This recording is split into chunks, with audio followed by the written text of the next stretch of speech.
Tuna. You're watching Daybreak on A News. Let's begin with the headlines. The United States carries out another night of strikes on Iran, extending its military campaign. US President Donald Trump imposes 50% tariffs on Canadian goods over trade dispute. And Azerbaijan President Ilham Aliyev pays an official visit to Germany with bilateral cooperation high on the agenda.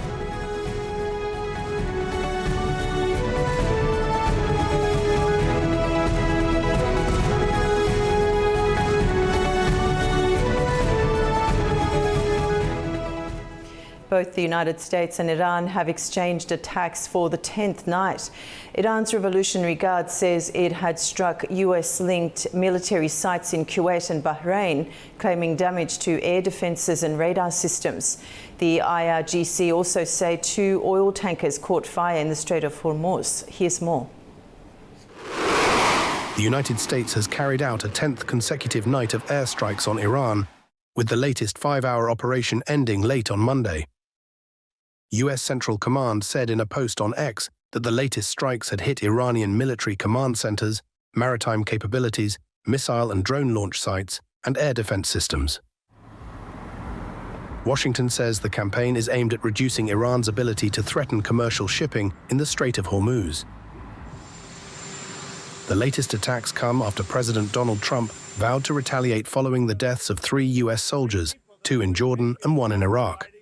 Meanwhile, on Tuesday, the United Kingdom Maritime Trade Operations Agency says a tanker in the Strait of Hormuz has been struck by an unidentified projectile, forcing its crew to abandon the vessel. The UK MTO says the incident occurred 8 nautical miles northeast of Lima, Oman, and is under investigation. Separately, Iran's Revolutionary Guards say that 2 oil tankers had caught fire after explosions while attempting to transit the southern route of the strait. The guards say rescue teams were removing the crews from the area, but did not identify the vessels. Reuters could not independently verify the guards' statement or whether the 2 incidents were connected. Meanwhile, the IRGC say they've targeted US military facilities in Kuwait on Tuesday. During the night, Jordan said its air defenses intercepted 3 Iranian missiles with no casualties or damage reported, and Bahrain said it also destroyed multiple aerial threats. Earlier in the day, Iranian President Masoud Pezeshkian declared what he described as a full-scale war with the United States. However, Iran's foreign ministry also said it had received mediation proposals and that diplomatic channels remain open. Russia has accused Ukraine of killing 5 civilians, including a child, in a drone strike on a bus in the Belgorod region. The regional governor says 23 people were injured in the attack, with 3 reported in critical condition. Ukraine has not immediately commented on the allegation. Meanwhile, Kyiv says its drone campaign is intensifying at sea. Ukraine's Unmanned Systems Forces commander says Ukrainian drones struck 7 Russian vessels on Monday in the Black Sea and the Sea of Azov. They included 3 tankers and 4 dry cargo ships. According to him, it brings the total number of Russian vessels hit this month to 183. And joining me now is Andriy Ordinovich, a retired colonel from the Armed Forces of Ukraine, Kyiv. Colonel, welcome to the program. Thank you for catching up with me again. Now, Ukraine says it launched around 400 drones toward Moscow, targeting logistics facilities, oil infrastructure and strategic sites. Would you say now strikes on Moscow's facilities is proof that Ukraine is trying to starve the Russian military of resources? Look, from my understanding and reading our strategy, I could underline a couple points. First and foremost, our political military leadership offered numbers of occasions to Russian political leaders to sit around the table and negotiate, because again, not provocative and unjustified war, it is not the reason of Ukraine, the reason of Russia. Second, our strategy exactly driven by the undermining their economical potential to waging war against Ukraine. And for the last, particularly half of the year, it is became more visible. And some results are already on the ground, and some Western expert is already counting the damages what Ukrainian deep strike committed towards the Russian economy, and showing up the some kind of undermining the economy results and ability to wage the war. And we see some positive development that Russians are not able to get more manpower into the front line. We already noticed that 25% compared with less manpower was conscript or contracted toward the war of aggression against Ukraine compared with 2025. And long deep strike is going to be conducted. We believe it is going to undermine the Russian economy, but also it's helping to implement the Western sanction against Russian shadow fleet. And third, probably the strategy bullets or military objective, it is isolate temporary occupied territory by Russian forces, Crimea, Donetsk, Lugansk, as well as Zaporizhia and Kherson. All this kind of efforts of Ukrainian government show it that we are not going to give up, we are going to fight, and it is a time for Russians as soon as possible to reconsider it, recalculate, and sit for the negotiation table. Okay, and Colonel, we're talking about 400 drones here. How difficult is it for Russia to defend such a large geography from such drone attacks? Look at, if compare Ukrainian territory and Russian territory, 28 times Russian territory is bigger than Ukrainian one. We are also facing a number of challenges in the field of air defense system, because it is not easy to have numbers of launchers, numbers of missiles, interceptors, in order to be more effective. We are trying to innovate, trying to find out some kind of solution. For Russian, it is more even difficult.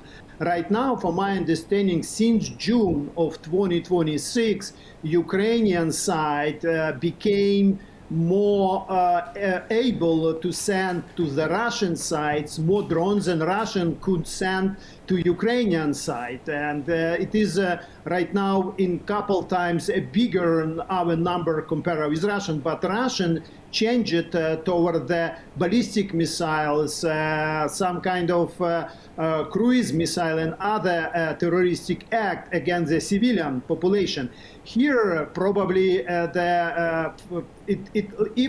what I heard that some civilian been hurted by a Ukrainian military, it is some kind of accidental casualties. It is not intentional one. Ukrainian side trying to target it mainly military targets, some oil and gas critical infrastructure targets, but not a civilian could be hurt based on EW effects from Russian armed forces, or based on numbers in YouTube videos when Russian air defense system hit by the civilian Russian targets. It is not related to Ukrainian actions at all.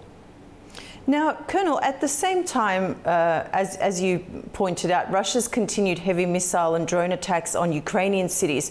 Have we reached a stage where both sides are deliberately trying to wear down each other's military capacity and national resilience rather than seeking rapid territorial gains now? Look at here, I believe that we are in different position. We are facing existential war.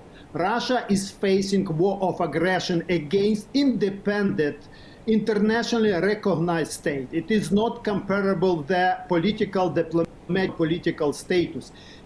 Yes, for sure, if our strategy, as I did again, was referred to Russian territory, because of Russian population, Russian people could feel it the same painful stuff what Ukrainians already 4.5 years. And we believe that the Russian population would wake up and see who was originated this war and ask question toward the political and military leadership of Russian Federation, not Ukrainian one. We are defending our country, our condition to live, our possibility to survive. Their aggressor, we are victims. I believe it. Our targets of Russian critical infrastructure and occasionally maybe some of the civilian infrastructure is due to the war of aggression against Ukraine. We are responding, and we could not apologize for it, but we can feel a painful stuff like our people already are feeling. And now, Colonel, as someone who served in the Ukrainian armed forces, how would you assess the evolution of Ukraine's military doctrine? First and foremost, when we understood that we could not compete with Russia based on numbers of troops, based on numbers of hardwares, as well as different type of ammunitions and weaponries, we had to find out the asymmetric approach. And the drone ecosystem development, it is as a response to the unmatched figures, what I mentioned before. And we would develop another technological innovation. And primary our mission is, it is as fast as possible bring some kind of technological advance to our troops in order to overmatch Russian in it. Second, to quickly make adaptation to the security situation as well as operational situation on the front line. And thirdly, to give open door to any possible innovation, not only in technical fields. For example, in the decision-making process based on human-centric approach, like we believe it is gonna have when we widely would implement NATO standards in decision-making process, meaning mission command, center of gravity, using enemy vulnerability. It is different philosophy of finding of war. It is a look at for the asymmetric approach, and I believe it is gonna be our constant strategy, looking for a symmetric response to any threat from Russian Federation for now and coming time. Okay. Now, Colonel, one last question. President Putin has publicly thanked North Korea for its continued support, and that highlights increasingly close relationship between the two countries. How much has external military assistance altered Russia's ability to sustain such a prolonged conflict? Look, it is true. North Korean forces and North Korean military political leadership back up strongly of Russia. First and foremost, based on political and diplomatical arenas. They are staying with Russian narratives regarding the causes of this war. They are supporting them on United Nations Security Council resolutions as well as General Assembly of United Nations. They also recognize temporary occupied territory, Crimea, Donetsk and Lugansk province. But also they do have application in the military field. Based on open our intelligence source, they've been able to supply to Russia from 7 to 8 million different type of shells, so-called Soviet or Russian heritage platforms. They've been supply hundreds of ballistic missiles, short range from 250 to 450. They also supply different howitzer type, self-propelled as well as towered howitzer. Everything it is as a strong security support of Russia. In addition to that, they also sent the troops, specifically when Ukraine was trying to push out of Ukrainian soil in Kharkiv region towards the Kursk region. They applied roughly almost 12,000 troops, North Korean troops. Out of them, 6 million based on open source was killed in action, wounded in action, and some of them been captured.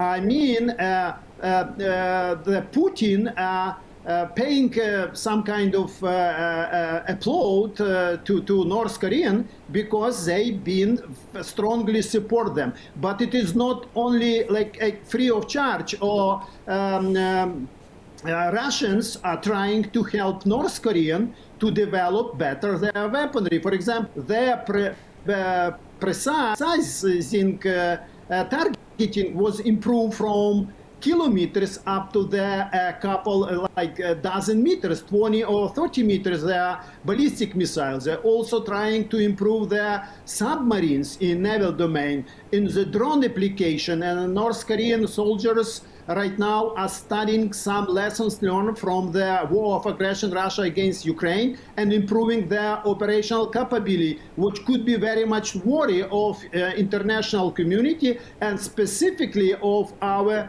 South Korean partners. Colonel Andrew, thank you so much. Thank you for joining us on Daybreak this morning and for your analysis. Thank you for having me. Now, we'll take a short break, and when we return, we'll discuss the rest of the global story. Stay with us.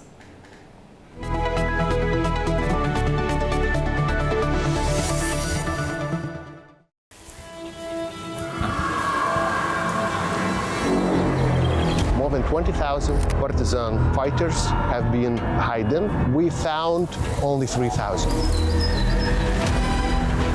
My grandmother had 3 brothers. In the graveyard, the body of just one of them. Their struggle was very unequal and against a state that had defeated such a force as Nazi Germany.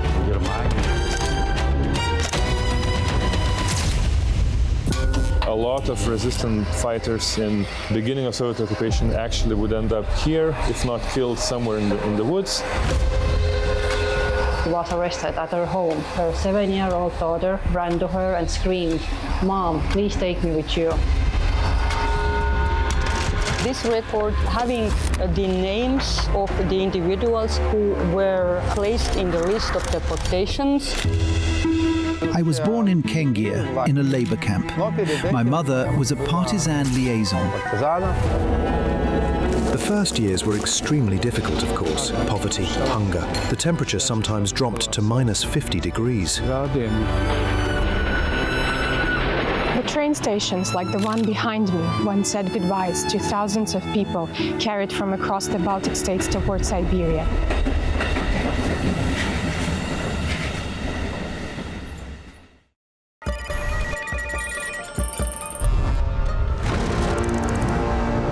On World Business, we meet the boardroom leaders making market-moving decisions.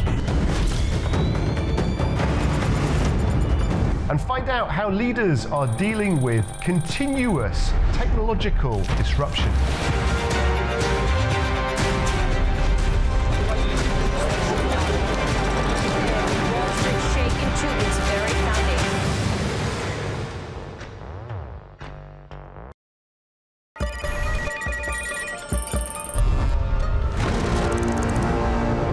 On World Business, we meet the boardroom leaders making market-moving decisions. And find out how leaders are dealing with continuous technological disruption.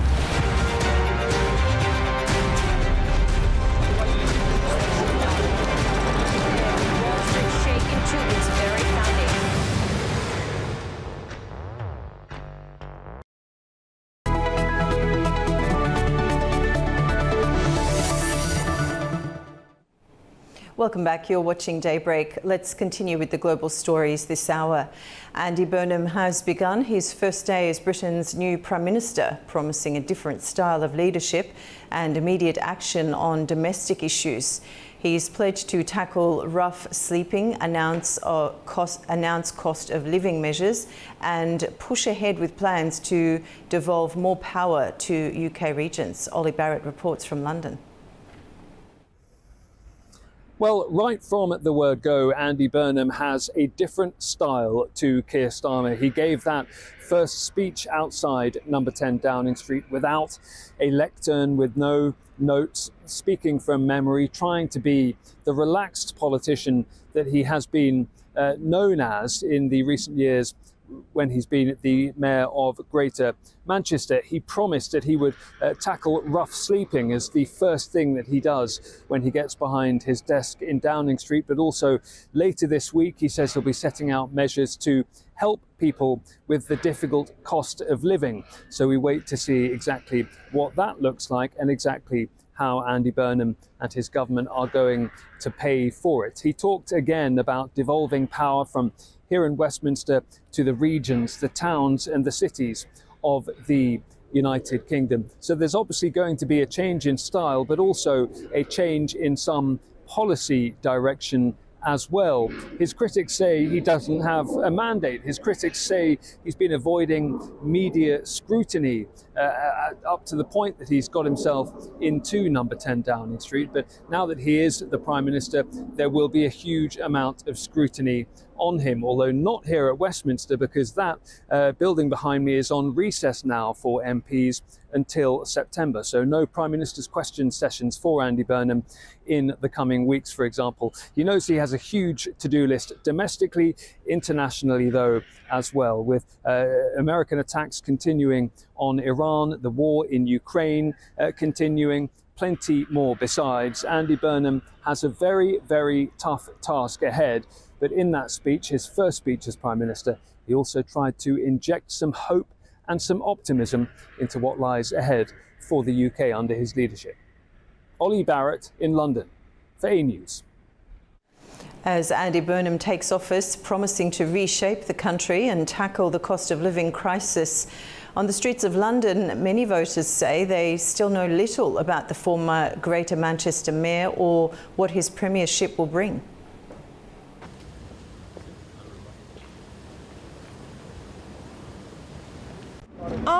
I think there's quite a bit of still uncertainty. You know, we don't know what he's bringing on board.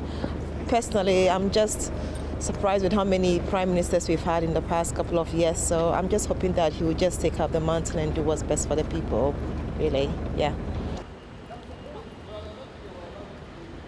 The weirdest thing about him is that nobody really knows who he is. Yeah, new guy, I think it's going to end up really, really small time in the office.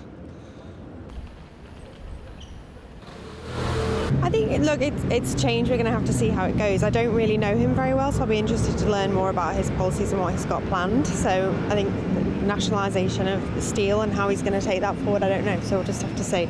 I don't know him very well, I'm afraid. I don't know him, personally, but he seems to have a lot of ideas, and he's done good things in Manchester. I know that's a positive thing. I just don't know whether he would do another election. I don't know. Yeah, and there's a lot of problems around the world. I don't know who can solve them all. Leaning into the left a little bit more, maybe less trying to win over reform voters, and just normal progressive good policies, I guess. That's it. Yeah, investment, that kind of thing.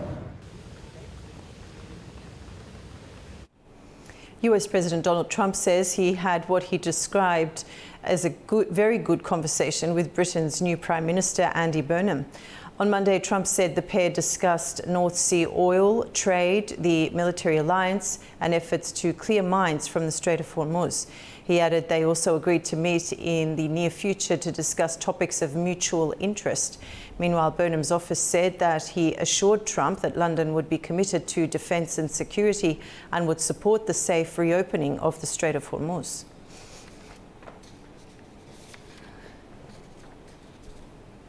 The European Union has accused some of the construction industry's biggest chemical suppliers of coordinating price increases following the pandemic and Russia's invasion of Ukraine. Anita Sharma reports. Welcome to This Day in Europe, where the EU accuses some of the construction industry's biggest chemical suppliers of working together to drive up prices in the aftermath of the pandemic and Russia's invasion of Ukraine. The European Commission sent formal antitrust charges, known as statements of objections, to 10 construction chemicals companies and 3 national trade associations, alleging they coordinated price increases between 2021 and 2022 for chemicals used in cement, concrete, and mortar.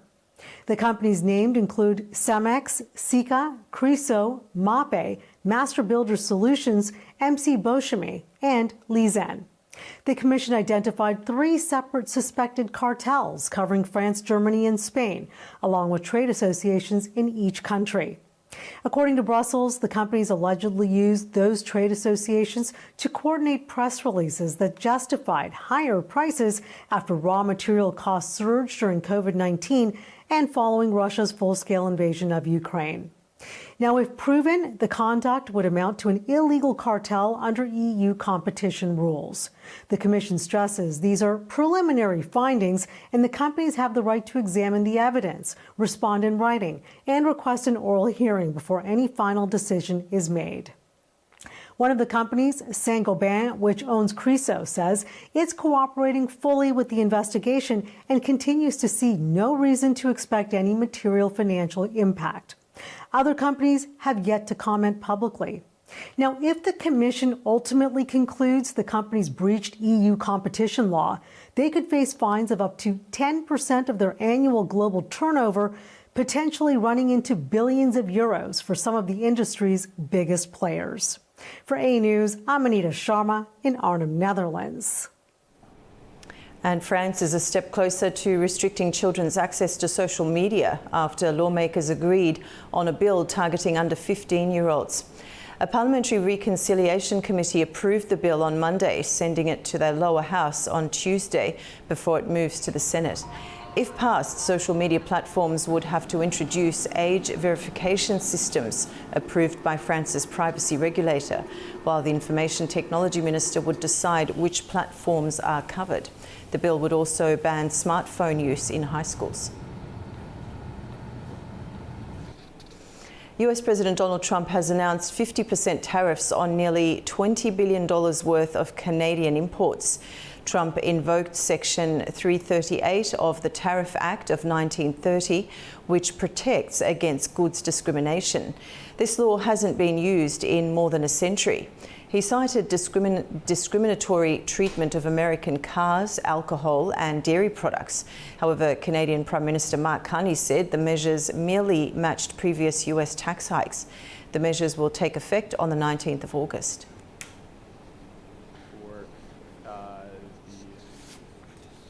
The first day of the ASEAN Foreign Ministers meeting is set to start in the Philippines, bringing together regional leaders and key international partners. On Tuesday, US Secretary of State Marco Rubio arrived in Manila for the talks. The conflict between the United States and Iran is expected to dominate discussions, alongside tensions in the South China Sea and Myanmar's civil war. Rubio could also hold talks with Chinese Foreign Minister Wang Yi on the sidelines of the summit.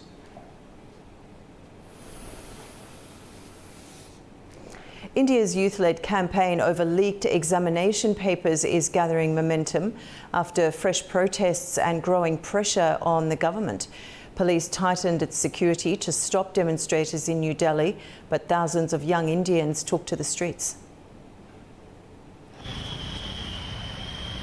Police used tear gas and batons to stop protesters marching towards Parliament in New Delhi after authorities denied permission for the demonstration. The youth-led Cockroach Janta Party movement gained fresh momentum after hunger-striking activist Sonam Wangchuk was moved to a state-run hospital despite resistance, prompting thousands of supporters to gather overnight at Janta Manta. Some protesters accused police of using excessive force during the operation. SFI and many other organizations, including the CJP, Cockroach Janta Party, and many others, they want the resignation of the Cabinet Education Minister. So on solidarity of that, we are just protesting over here and having a hunger strike over here because all the protesters in Delhi have been beaten up mercilessly today. The movement is demanding the resignation of Education Minister Dharmendra Pradhan over a series of examination paper leaks that forced key examinations to be cancelled. Similar demonstrations were held in Kolkata, where members of the Students' Federation of India joined the campaign. Delhi police denied using force, saying the protest was being handled professionally. Delhi police appeals to all protesters to maintain peace, exercise restraint, and cooperate with the police in ensuring peace and public order. All participants are requested to conduct themselves in a peaceful manner, refrain from indulging in any unlawful or violent activities, and comply with the lawful directions issued by police officers. Ashutosh Rankar, the movement's spokesperson, said Health Minister J.P. Nadda had asked for time to discuss its demands, which include Wangchuk's release, Pradhan's resignation and compensation of 10 million rupees in connection with each reported suicide following the exam leaks. Media reports say around 12 people have taken their own lives.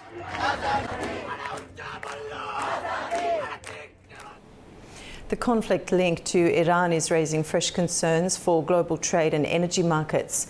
It's after Yemen's Houthi movement announced a naval blockade against Saudi Arabia. The declaration puts renewed focus on security in the Red Sea. A new threat is looming over one of the world's most important energy corridors, after Yemen's Iran-aligned Houthis declared a maritime embargo against Saudi Arabia, effective immediately. The group says the blockade is a response to what it calls an unjust Saudi siege of Yemen, declaring an eye for an eye approach. There was no immediate response from Saudi Arabia. The announcement follows reports that Iran urged the Houthis to close the Bab el-Mandeb Strait if the United States continued attacking Iranian power infrastructure. The Houthis do not need to sink every vessel or maintain a naval blockade, which is impossible, yet a limited number of successful attacks or even credible threats can cause insurers to withdraw coverage, raise war risk premiums, and persuade ship owners to sail around the Cape of Good Hope, which we saw happen. And for many countries that actually try to ship, and why they were forced to ship around the Cape of Good Hope is because of insurance, because technically you can pass the Bab el-Mandeb Strait and go northwards. However, the price for insurance was so high, so they basically decided to take another route. The Bab el-Mandeb has become increasingly important after disruption to shipping through the Strait of Hormuz. According to Kepler data, around 7.4 million barrels of petroleum passed through the waterway in June, equivalent to about 7% of global oil output. The Houthis previously targeted Red Sea shipping after the October 2023 Hamas attack on Israel, prompting major shipping companies to reroute vessels around southern Africa. Their latest declaration raises fresh concerns that another critical route for global energy supplies and trade could again come under pressure. We'll take a quick break now, and when we return, we'll have a look at the key stories in the region.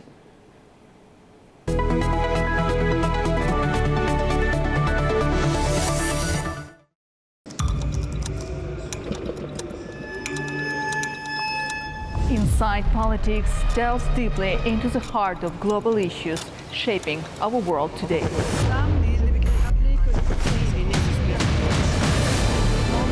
Join me for your go-to source of political analysis from across the region and beyond.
President of Azerbaijan, Ilham Aliyev, has arrived in Germany for an official visit.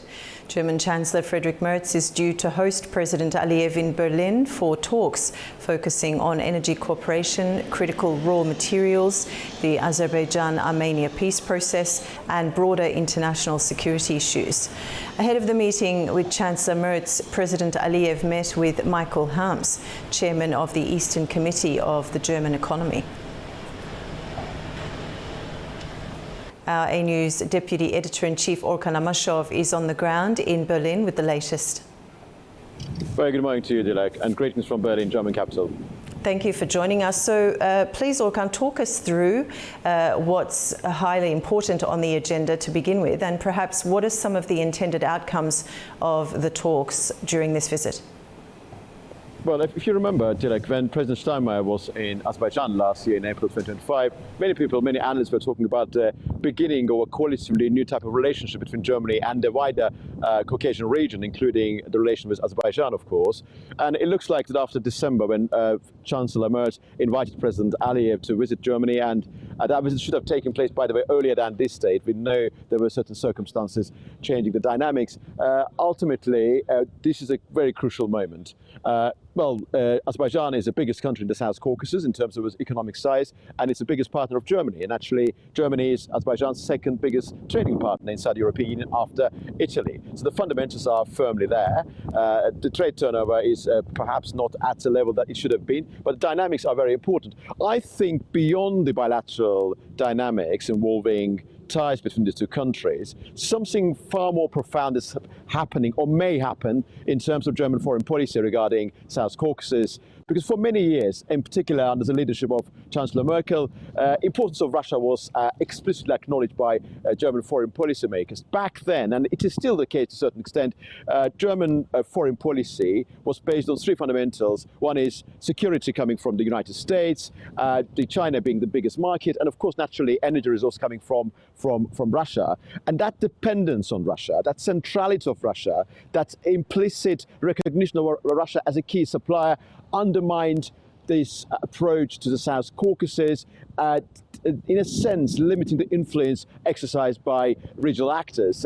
Azerbaijan is, of course, naturally an alternative energy supplier. Azerbaijan supplies 16 European countries, including 10 EU countries, with natural gas, and Germany and Austria are recipients of Azerbaijan natural gas. Perhaps Azerbaijan is not that important to Germany individually, but Germany is naturally interested in Europe's larger economic and energy security, and Azerbaijan is an important part of it. So what we are probably observing at this very stage, with degree of trepidation and hopes that this Russia first policy that has dominated German political thinking for decades is now beginning to change. Of course, the war of 2020, the beginning of the war in Ukraine, was a crucial moment. Back then, the European Commission asked Azerbaijan to increase its supplies. Azerbaijan actually increased their supplies, but now there is a need for a long-term arrangement, which was mentioned during Ursula von der Leyen's visit to Azerbaijan. So this is very important in terms of bilateral ties. The trade turnover stands at $1.7 billion. It should increase, and probably in the fullness of time we will see gradual change. And this meeting between President Aliyev and Chancellor Merz, and also President Aliyev and President Steinmeier today, could be seen as a beginning of something that may happen later. And of course, subsequent to all the developments, we will be in a better position to analyze with a sober reflection and compartmentalization. Orkan, thank you so much for joining us, and we'll talk to you again in other bulletins, no doubt, for further updates. Looking forward to that. Thank you very much indeed. And in other news from the region, the proposal developed by Pakistan and Qatar following consultations with regional partners regarding the future of the US-Iran Memorandum of Understanding may be deemed as fundamentally one of de-escalation. Whether it can be implemented remains far from certain. Now, against this backdrop, the visit of Iran's Interior Minister to Pakistan, even as tensions between Washington and Tehran continue to simmer, has attracted considerable attention. Joining me now to discuss is Shiraz Mahmoud Khan. He's a research scholar from Western Caspian University. Shiraz, thank you so much for joining us in the studio this morning. My pleasure. Now, the negotiations between the US and Iran. Pakistan's role is that of a mediator. I've got some long-winded questions for you here. A mediator and facilitator. It provides a diplomatic platform rather than dictates the terms of the agreement. Why then is Tehran so keen for Islamabad to remain at the centre of this process? And what tangible advantage does Pakistan's mediation offer Iran? Well, Pakistan's role in this mediation is very important, not only for Iran, but for US, for Qatar, for all these Gulf countries, and including, obviously, Tehran as well. At this point in time, why Tehran has contacted Pakistan, because Tehran does not have much of a supporters in the region, and Tehran and Pakistan, they share a long border and a very historic background of relations, since the inception of the countries. Tehran was one of the first countries to recognize Islamabad or Pakistan. They share a long border, and Tehran can rely on Pakistan in a way that Pakistan has always supported this peace talk, and it does not really go in favor of Pakistan at the same time, because Pakistan needs to do mediation because there are lots of stakes Pakistan has in this war.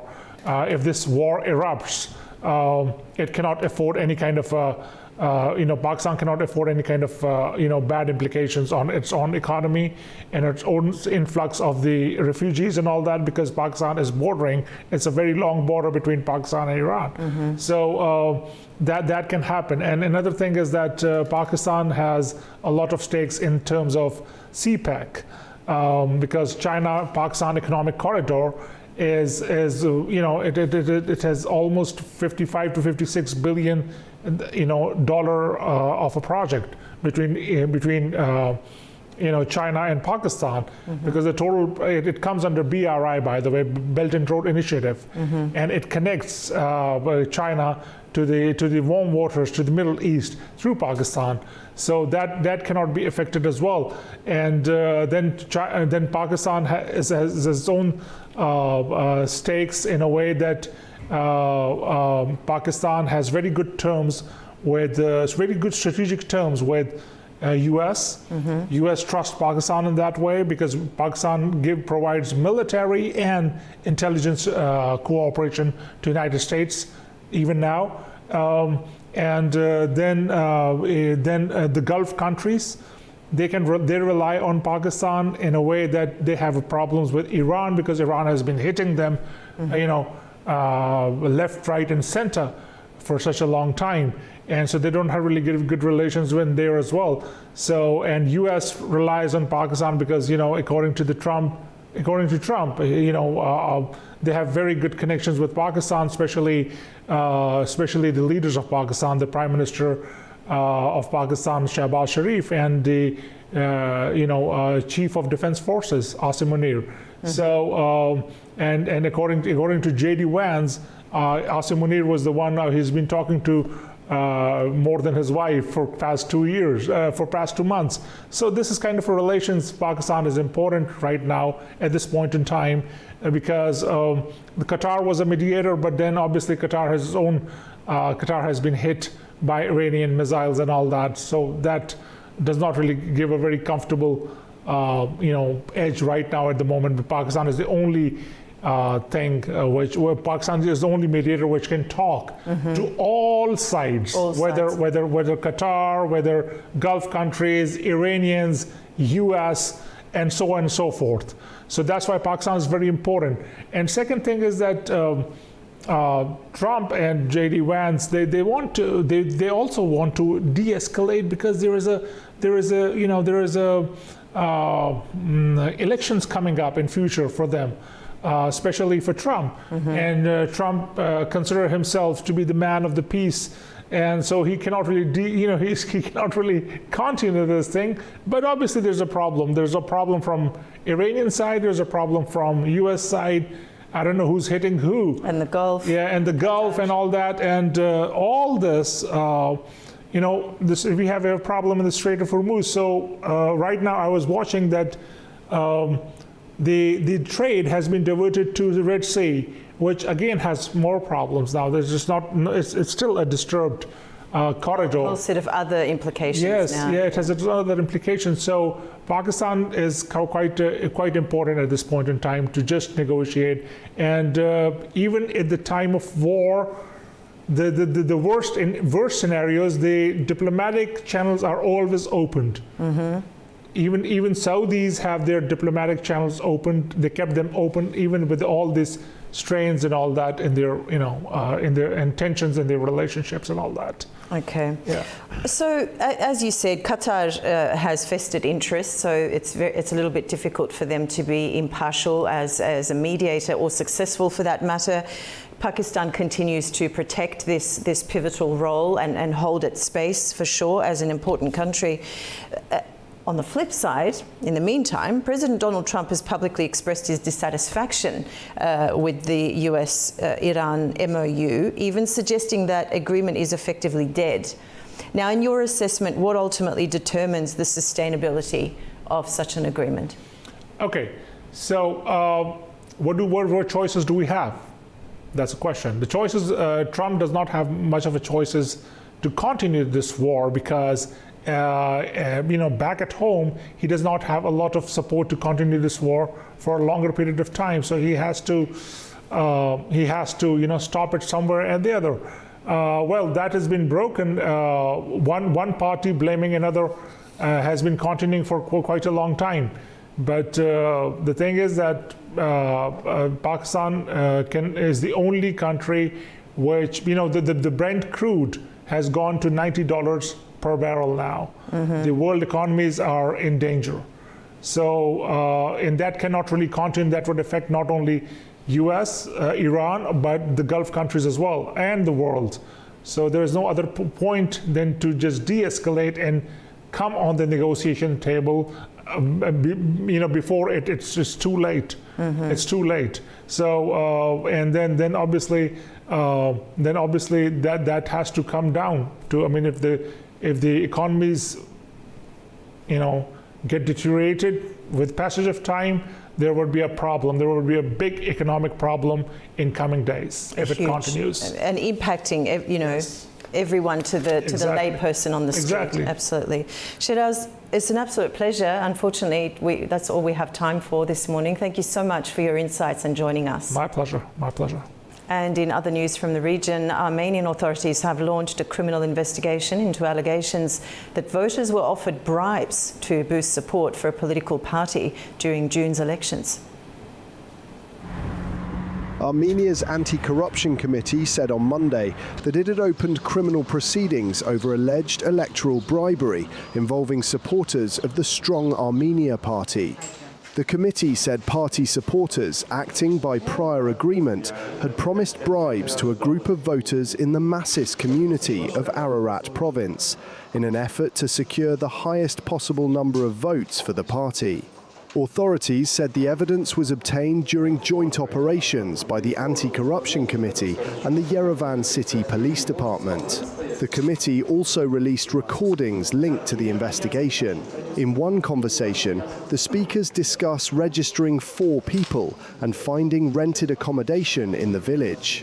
Another exchange focuses on a group of voters and their participation in the election. The recording then appears to show a discussion about where the voters should be registered and how they should cast their ballots. Look, you know what the thing is? If they have to vote, let them vote for the one we want. If not, that house is mine. I am not giving permission for them to come and participate in the elections at that address.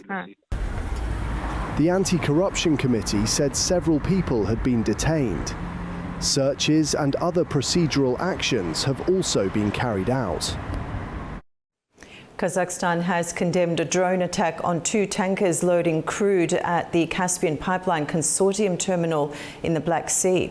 Oil loading has been suspended while authorities assess the damage, raising concerns over disruptions to one of the country's main export routes. Our correspondent Fariza Kalimurzina reports. Oil loading at the Caspian Pipeline Consortium's Black Sea terminal has been suspended after 2 tankers carrying Kazakh crude were hit in drone attacks, according to Kazakhstan's Energy Ministry. The vessels were loading oil when they came under attack. Fires on board were quickly extinguished with no injuries or oil spill reported. Operations remain suspended while the damage is being assessed. Kazakhstan strongly condemned the strikes, calling attacks on civilian energy infrastructure unacceptable and warning they put global energy security and critical supply chains at risk. The foreign ministry said the attacks on July 17th and 19th targeted Kazakhstan's economic interests and raised concerns that the mechanism for sharing information on civilian vessels had not been respected, putting international crews at risk. Kazakhstan has called for an immediate end to attacks on civilian shipping and says it will consider all available legal measures once the damage assessment is complete. The CPC pipeline is Kazakhstan's main export route, carrying about 80% of the country's crude exports and more than 60 million tons of oil each year. Fariza Kalimurzina, Almaty, A News. Foreign investment in Uzbekistan continues to grow, with the number of companies backed by overseas investors surpassing 20,000 for the first time. New figures also show China further strengthening its position as the country's largest source of foreign business. Our correspondent Sevil Rajapova reports from Tashkent. Uzbekistan has reached a new milestone in attracting foreign investment. As of July 1st, the number of foreign invested companies operating in the country exceeded 20,500, marking a record high. That's almost a 23% increase compared with a year ago, according to the National Statistics Committee. China remains the largest source of foreign businesses in Uzbekistan, followed by Russia and Turkey. Meanwhile, Pakistan posted the fastest growth rate over the past year, with the number of its companies nearly doubling. Most foreign invested companies operate in trade and manufacturing, while the IT sector has now overtaken construction as a leading destination for overseas investment. The trend follows the recent Tashkent International Investment Forum, where investment agreements worth more than $43 billion were signed. Officials say the continued growth reflects rising international confidence in Uzbekistan's economic reforms and expanding business opportunities. It is Sevil Rajapova from Tashkent, Uzbekistan, A News. And that's all from us on Daybreak this morning. Stay tuned to A News for all latest updates.